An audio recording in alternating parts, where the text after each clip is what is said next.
The last few days were supposed to be a victory lap for Nintendo. They revealed their latest and greatest console. They were ready to deliver the announcements that people have been waiting years for. This was it. It was their big moment, and it was all set for a Nintendo Direct longer than they've ever presented before. An hour of just the good stuff. And like you, I waited for this Direct like a kid on Christmas Eve. After 8 years of the Nintendo Switch, we were finally going to see Nintendo pull back the curtain on what was next. But ever since that Direct ended, it feels like there's been a dark cloud hanging over everything Switch 2 related. It's been a seemingly endless string of Wario 64 tweets and bad news and fan backlash and things that just make you wonder, what are they doing? And I'd like to say that the dust has settled on the Switch 2, but I just don't think we're there yet right now. So today, I want to go over all of the controversies, or most of them, to what I could account for, surrounding the Switch 2 reveal and its eventual release. A lot of my points are going to be based on observable public backlash, but I'm of course going to mix in my opinion there. Hey guys, my name is Evan, and despite everything I'm about to tell you, I'm going to be there day one for the Switch 2.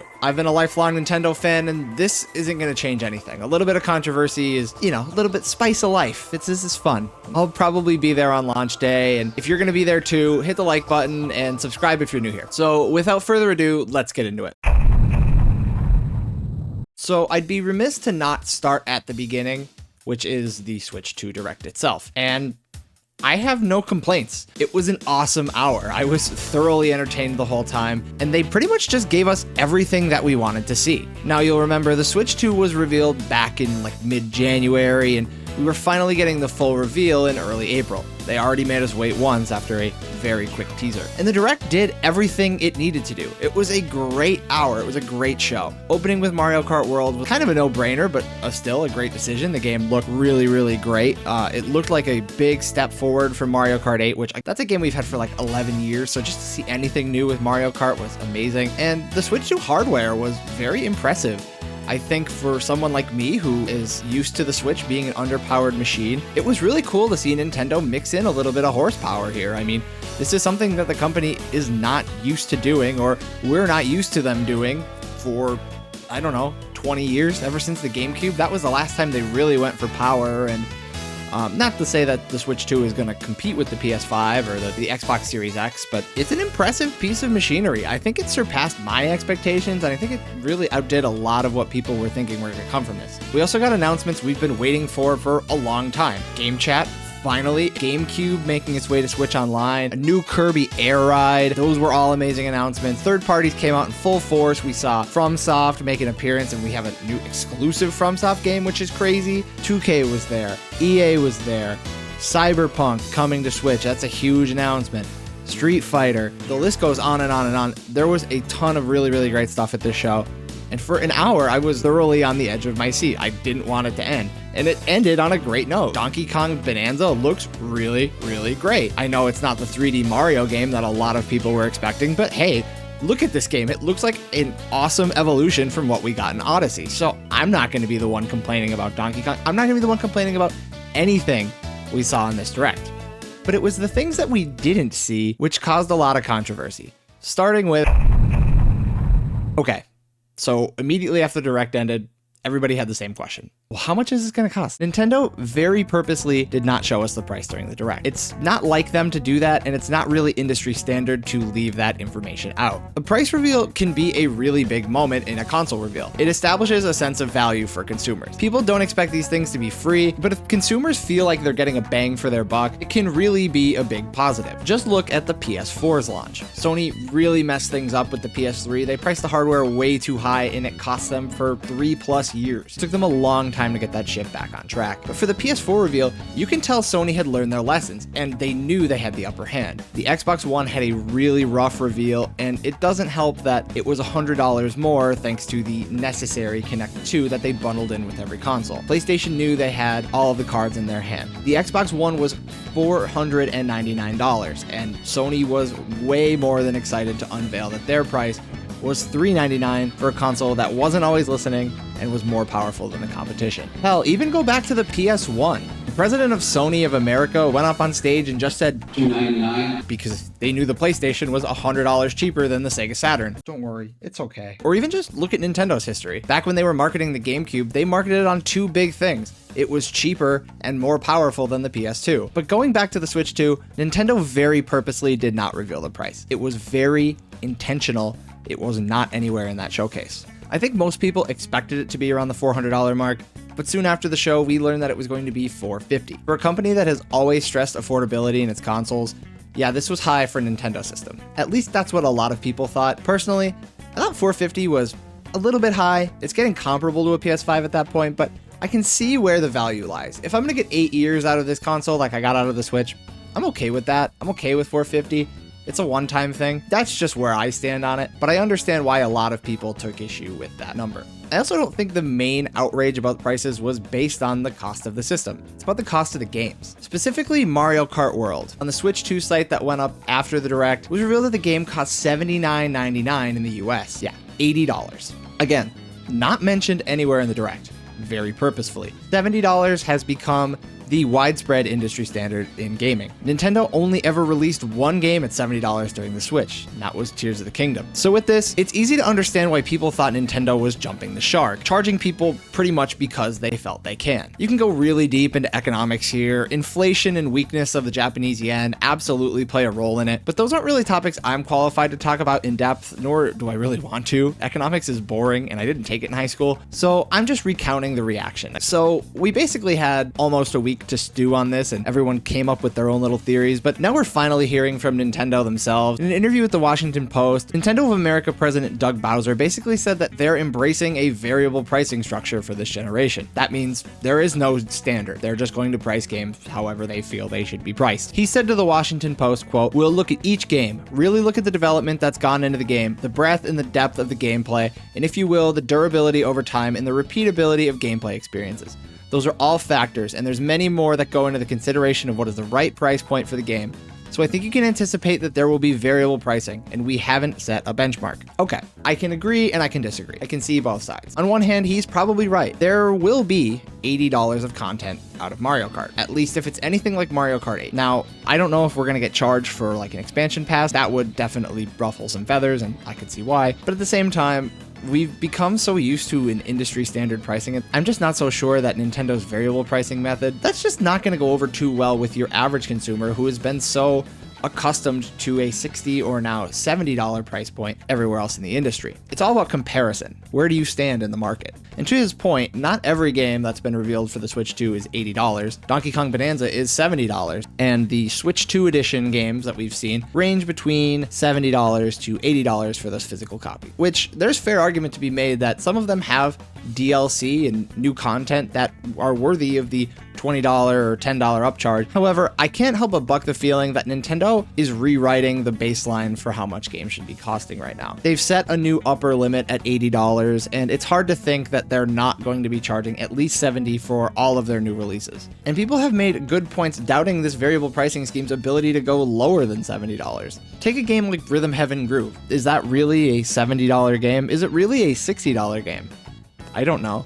It's not a groundbreaking 3D platformer or adventure game like a Mario or a Zelda, especially when you compare it to an upcoming game like Clair Obscur Expedition 33, which is launching at $50, and it's going to be a 30-hour AAA looking RPG. We'll see in due time if Nintendo does go lower than that, but I'm not expecting anything lower than 60, and they're going to make the norm 70 for sure. And quick going back to Mario Kart, I would be remiss not to mention the bundle that comes with a digital copy of Mario Kart World along with the system. If you buy that, it essentially discounts Mario Kart to $50, but for physical collectors like myself, it's too bad. It's time to pony up. And the idea of ponying up just feels really prevalent with Switch 2. $80 game, you gotta pay for voice chat, which is a very basic feature and has a dedicated button that won't work unless you're paying a subscription. Now they're even charging $10 for the Switch 2 Welcome Tour, should be pack-in game that nobody wants to pay for. But this debate is far from over about the Switch 2 pricing. I've seen fair arguments on both sides being made, and some people think that Nintendo settled on these prices in preparation for a globe-changing economic event that was just around the corner. Actually, it was scheduled to happen just hours after the Switch 2 Direct. Which brings me to Yeah, I'm going here because somebody has to watch the news. This is not a topic I really want to talk about, but it is important, so I'm going to do it. Just 2 days after the Switch 2 was officially unveiled, news hit like a bomb. Due to new tariffs imposed on pretty much every country in the globe by the United States, Nintendo announced that pre-orders would not start on April 9th like they had said. Now, as of the time I'm recording this, we don't know when they're going to start. The Big N says that June 5th release date is still unchanged, but we're not really going to know until we hear for sure. Now, for a little bit of context here, Nintendo manufactures its consoles in Vietnam and the game cards for the Switch in Japan. As things stand right now, the United States is charging Vietnam an extra 46% on goods and 24% on Japan. And I'm not pinning what Nintendo's next move is, and if it's something that we don't like, that's not Nintendo's fault. They're a company and they want to make money, and they're launching maybe one of the first global products into this new economic landscape, which we don't know what the future looks like. But I think there's a few ways that this plays out. Number one, prices go up. Honestly, I just don't see a world where Nintendo halts pre-orders and then just resumes everything like nothing happened. It could happen, but Nintendo hates losing money and eating costs, especially when it comes to selling their hardware. We already saw game prices go up, and that was before the tariffs were even a thing. Another possibility, Nintendo is just buying time. President Trump has said that Vietnam is looking into dropping all of its tariffs, so the US would drop all of its tariffs in return, at least until they could negotiate a deal. He also claims that negotiators from Japan are on their way to the US to work something out. Whether anything happens or changes is beyond me. We don't really know what comes from the top and what's actually going to make its way into law at this point. But any relief would really save Nintendo on this, especially on the hardware side. But without any relief, I think the prices are definitely going up. Does Nintendo end up eating some of that cost so they don't need to raise the price 46%, which would put the Switch 2 hardware into the $600 mark? In just my opinion, I think they do eat some of that cost, but not all of it. The other possibility is that the launch stock is limited. Now, Doug Bowser has said that there are already units in the US ready to go, and that definitely makes a lot of sense. But once those sell out, and they're going to sell out very fast, we could see extra stock coming in very slowly. The rollout could be a lot slower than what we're used to. Again, just speculation here, and I'm not an economist, but it's possible that Nintendo saw the slow rollout of the PS5, noticed how generally minimal the long-term impact of that was, and they decided to slow roll the release until whenever they feel they can ramp up stock and not lose too much money. Again, it's just my 2 cents, and only time will tell. I can speculate all day about it, but I have no idea what's going to come in this truly volatile situation. All right, that's enough politically charged economic geopolitics, whatever you want to call it. Tariffs are going to be a thing, and it's only anyone's best guess what's actually going to happen. So don't look at me. Anyway, onto something a little bit lighter. The truth of the Switch 2 and its pricing definitely made a lot of noise following the Direct, but there was also a ton of misinformation floating around, which really got people more upset at Nintendo for stuff that wasn't even their fault, or they weren't even doing. It caused a ton of noise, and it felt like Nintendo lost control of their own product narrative for a while there. Starting with Mario Kart World. The price tag, yes, caused issues, but there were rumors and reports that spread like wildfire that physical copies were going to cost up to $90 at retail. That's not the case. There were screenshots taken from European websites which claimed that physical copies were going to be over $90, but again, we'd have to factor in exchange rates and other things. Those rumors were not true. We have actual listings up right now from credible US retailers that show that the price is $79.99. Is it high? Yeah, but that's actually what the price is. It's not higher than that. Unfortunately, this rumor was everywhere, and I'm sure there's tons of people out right now who still believe that physical copies are $90, and there are YouTube reaction videos which have people talking about Mario Kart being $90 physically. Is that really the YouTuber's fault? No. I mean, it's just Nintendo for not giving us clarity on the situation to begin with. And the messaging problems don't stop there. There's been a whole lot of controversy over the Switch 2 edition cartridges, which it seems like for a while nobody knew what was actually on them. There were a bunch of conflicting statements. One Nintendo support dev said they were Switch 1 cartridges. Another one said they were complete on cartridge with the Switch 1 copies and the upgrades, so it would be a new definitive edition, basically. A developer then backed that up, and now we know that they are complete. They're not Switch 1 cartridges, they're the original game and the upgrade all in one.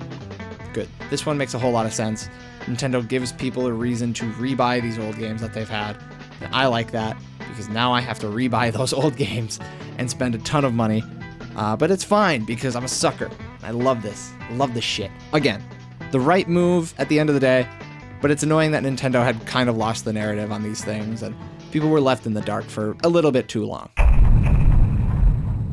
And speaking of those Switch 2 editions, what's going on with those things? It seems like they're all over the place in what quantifies to be a Switch 2 edition and what's just getting a free upgrade. Some of them are legitimate upgrades to games. They're expansions or DLC, and they charge a little bit more for them, but I feel like it's worth it. Mario Party Jamboree is getting a TV expansion. Kirby and the Forgotten Land is getting new levels or a new storyline or some sort of actual substantial piece of content. And both of those are going to run an extra $20 for the upgrade. At retail, both of them are $79.99. $60 for the original game, $20 on top for the upgrade pack. However, there's a couple other games that are getting Switch 2 editions which don't feature such substantial updates. The Switch 2 editions for Zelda Breath of the Wild and Zelda Tears of the Kingdom are mostly just performance upgrades. There are a few weird phone app things that they threw in there, but those upgrade packs are $10 each. Same goes for Metroid Prime 4 Beyond. The upgrade for Metroid is definitely all performance based, and it's pretty beefy. It's really impressive what they're doing with that game. However, it's $10 more if you want that upgraded version. And both of those are fine. I'm okay with the performance and resolution upgrades. Those are what we expected to come out of the Switch 2. But it's a little confusing because Nintendo also announced that some games are going to be getting free updates with playability upgrades. So what exactly does that entail? For games like Pokemon Scarlet and Violet, two games which really need a performance upgrade, are they just going to target the 30 frames a second that we saw them run at or try to run at on Switch 1? Or are they going to be increased resolution and increased frame rates up to 60? Because if that was the case, why wouldn't they charge $10 for those? It seems like they're kind of all over the place with what actually constitutes as a Switch 2 edition upgrade and a performance playability patch. So what I'm left wondering is, what's the criteria that warrants a paid Switch 2 edition? So if I stick a copy of Tears of the Kingdom in my Switch 2, is it going to have the same performance issues if I played it in my original Switch? Kind of the same thing with Metroid, I'm wondering too. Like, will a Switch 1 cartridge played on a Switch 2 have lesser frame rates and resolutions because you didn't pay $10? I think the answer there might actually be yes, and it seems pretty anti-consumer in my opinion. But alas, we shall see. And at least those games will be mostly complete on the cartridge, unlike their newly announced...